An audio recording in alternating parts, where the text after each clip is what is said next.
the name of the Father, Son, and Holy Spirit. Amen. Please be seated.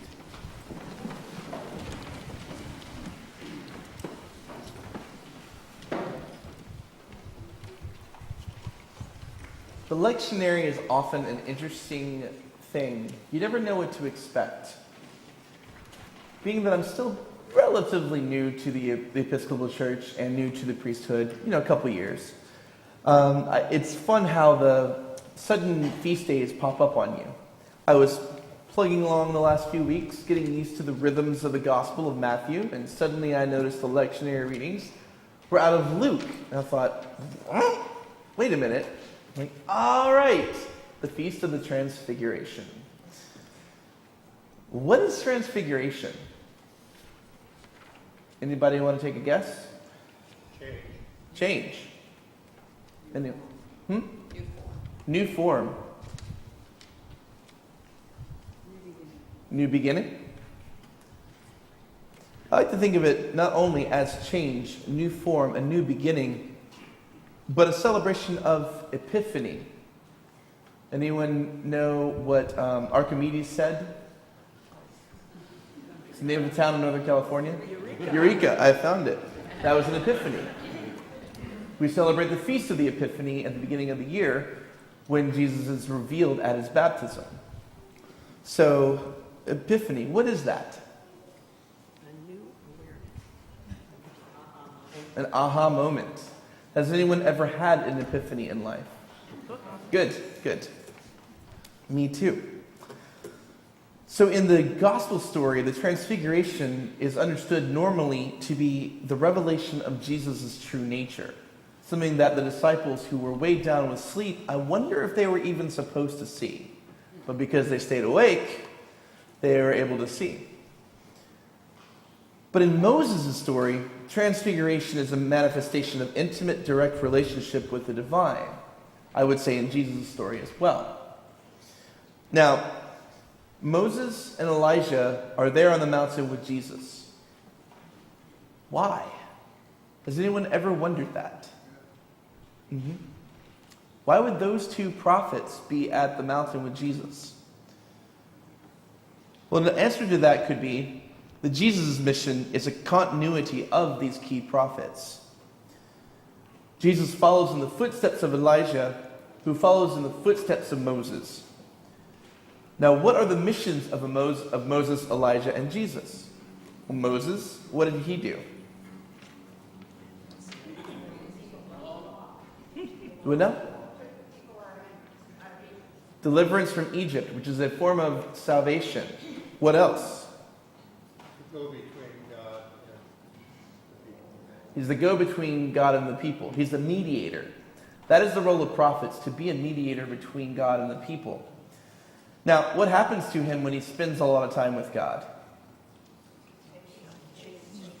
His face shines. Did people like that, or are they afraid of it? Has anyone ever been afraid of the power of God? I know I have. Good. Not that God needs to be feared in the sense of you can't enjoy God, but it's good to have a healthy respect.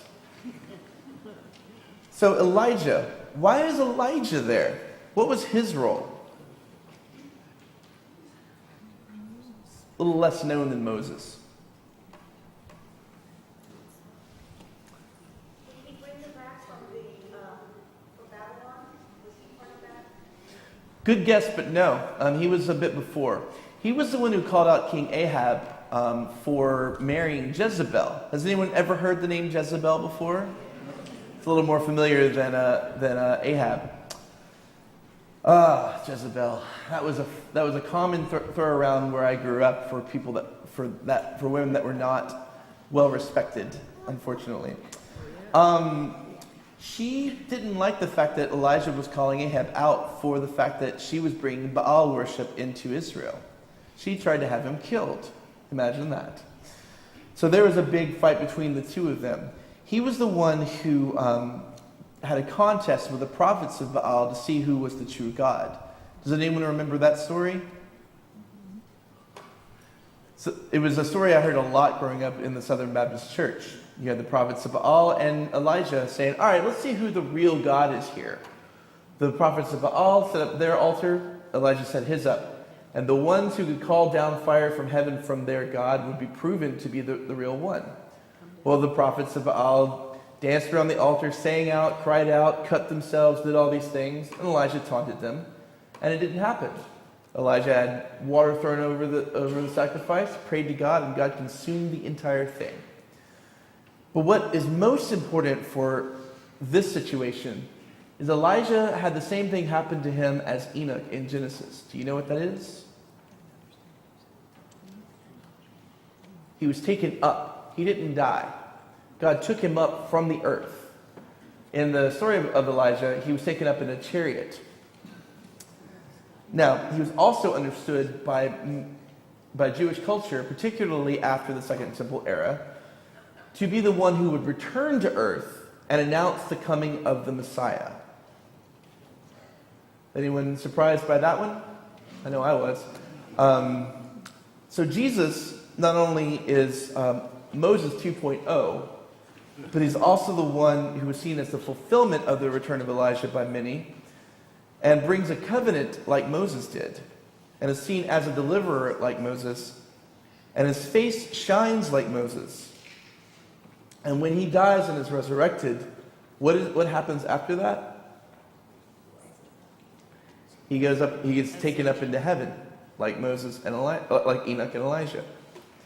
Today is more of a teaching lesson because these are really important layers upon layers. You've heard me say that before about the Bible. Much of the New Testament maps layers of Jesus' story onto the Old Testament because he is a continuity of that story. Now, they're all three prophets. And earlier, Chuck, you said that Moses was the mediator between God and humanity. That is the role of a prophet. Their key questions are, how does God act and how should we act? Now, prophets also continually get killed for challenging and reminding humanity of the need to love, the need to get out of ourselves, and the need to recognize our commitment to covenantal relationship with God. In every culture, every religion, every philosophy, prophets are agents of change, and few see the fruits of the change to which they point. Moses was the one who God used to lead the people out of Egypt and into the Promised Land. But did Moses make it to the Promised Land? No. Anyone remember Martin Luther King's last sermon speech before he died? He made the allusion that he found himself in a similar position to Moses, saying, I don't know if I will actually see the Promised Land, but I'm willing to go as far as God will take me. Unfortunately, his sermon was all too prophetically aware of the reality of what was to come at his assassination. However imperfectly, his story continues to inspire us today, and hopefully we continue into that. Because without prophets and the transformation they bring, we do not have our stories. We don't have our church, our family, and our relationships with God and each other in the same way. So prophets continually have to come over and over and over again because we constantly need reminding over and over and over again as a species to be connected to God, to go beyond ourselves. That's the hard part. Getting outside of ourselves, taking those risks, having the courage of the prophets is not an easy thing. However, it is one that continues to be brought to us. So we've got the prophets, we've got the continuity of the line of the prophets. Now, I like the word that Peter uses in his epistle, eyewitness. We didn't give you cleverly devised myths. We are eyewitnesses to this moment as was revealed on the mountain. Now, eyewitnesses are those who continue what was started by the prophets. Now, what's another interesting mapping on here is that Peter is to Jesus what a couple other people are to Elijah and Moses. Who was the one that first saw Moses when he came down with his face glowing in today's reading? Aaron. Good. The first high priest. He was an eyewitness to what Moses had been given, and he continued that ministry. Who was the eyewitness to Elijah being taken up into the heavens? Elisha.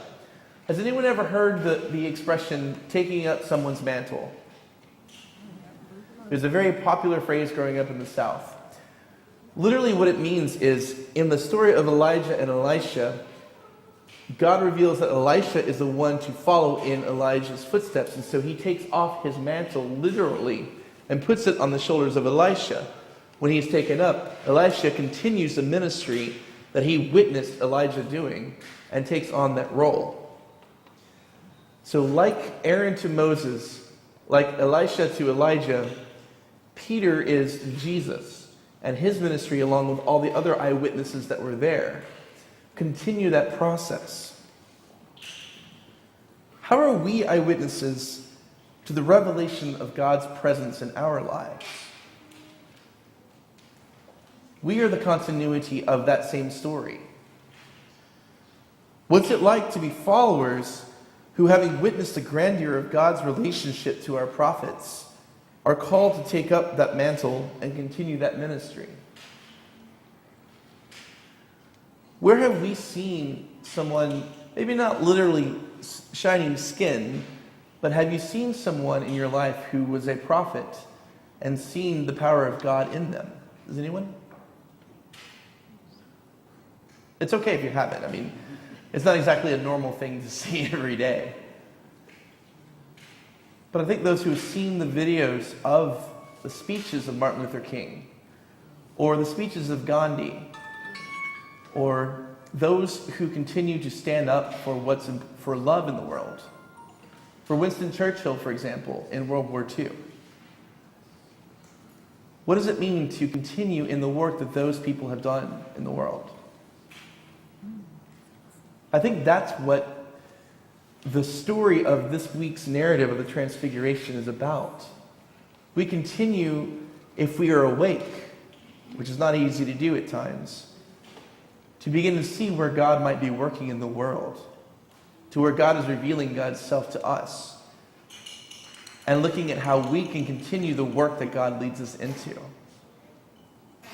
So as we move forward today, after church, we have another listening post for the Rector Search Committee, to which you were all invited to and encouraged to attend over in the parish hall. You'll be asked some questions sort of similar to this, of what is the revelation of God's glory and God's call and the people of St. Paul's? And how are we eyewitnesses and the continuity of God's message? Prophetic calls are never easy, and prophets do not have an easy time of it.